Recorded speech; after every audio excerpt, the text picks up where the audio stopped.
നാടൻ പാട്ടിന്റെ ഈരടികളോടെ നടന്ന കൊയ്ത്തുത്സവം ആവേശമായി മാറി. മലപ്പുറം എടരിക്കോട് പൂഴിക്കുന്ന് പാടശേഖരത്തിലായിരുന്നു നെൽകൃഷി വിളവെടുപ്പ്. 25 ഏക്കറോളം വരുന്ന നെൽപ്പാടത്ത് വിളഞ്ഞ കൃഷിയുടെ വിളവെടുപ്പ് ഉദ്ഘാടനം എടരിക്കോട് കൃഷി ഓഫീസർ മുഹമ്മദ് ഫാരിസ് നിർവഹിച്ചു.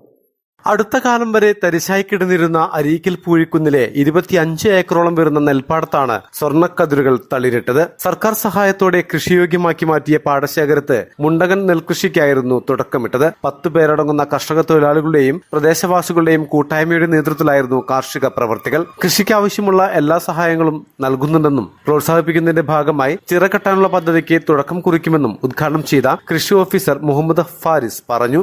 25 ഏക്കറോളം നെൽകൃഷിയാണ് ഇപ്പോൾ ഇവിടുത്തെ കർഷകരോട് ഒരുക്കിയിട്ടുള്ളത്.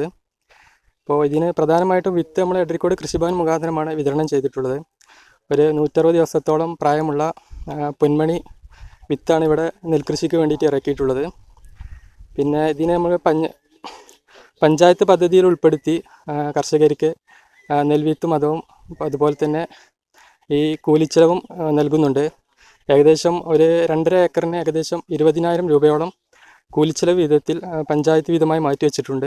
160 ദിവസം പ്രായമുള്ള പൊന്മണി വിത്താണ് കൃഷിക്കായി ഇറക്കിയിരുന്നത്. പലിശരഹിത ലോൺ നൽകി പുതുപ്പറവ് സർവീസ് സഹകരണ ബാങ്കും കൃഷിക്ക് സഹായ സഹകരണങ്ങൾ നൽകിയിരുന്നതായി സെക്രട്ടറി ടി സഹദേവൻ പറഞ്ഞു.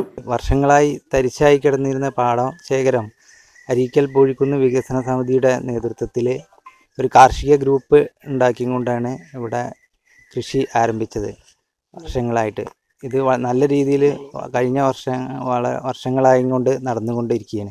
ഇതിന് പ്രോത്സാഹനമായിക്കൊണ്ട് പുതുപ്പറമ്പ് സർവീസ് സഹകരണ ബാങ്കിൻ്റെ പലിശരഹിത നെൽകൃഷിക്ക് നൽകുന്ന വായ്പ നൽകിക്കൊണ്ടിരിക്കുകയാണ്. ഇത് കൃത്യമായി വിളവെടുത്ത് ആ വിളവെടുത്തതിന് സപ്ലൈകോ വഴി മുഖാന്തരം ഇത് വിറ്റഴിച്ച് കിട്ടുമ്പോൾ ആ വായ്പ കൃത്യമായി തിരിച്ചടയ്ക്കുന്നവർക്ക് അതിന് പൂർണ്ണമായും പലിശ ഒഴിവാക്കിക്കൊണ്ടാണ് വായ്പ നൽകുന്നത്. അരീക്കൽ പൂഴിക്കുന്ന് പാടശേഖര secretary K Unnikrishnan, Mujeeb Parat, Vineetha Babu, K Dasan, K Balu, Muhammad Ali, K Chandran, T Leela, Gangadharan, P Kariyathi, Sharada Ailippadan, K Kariyathi എന്നിവർ നേതൃത്വം നൽകി. നാടൻ പാട്ടിന്റെ ഈരടികളോടെ നടന്ന കൊയ്ത്തുത്സവം ആവേശമായി മാറി. മലബാർ ടൈംസ്, കോട്ടയ്ക്കൽ.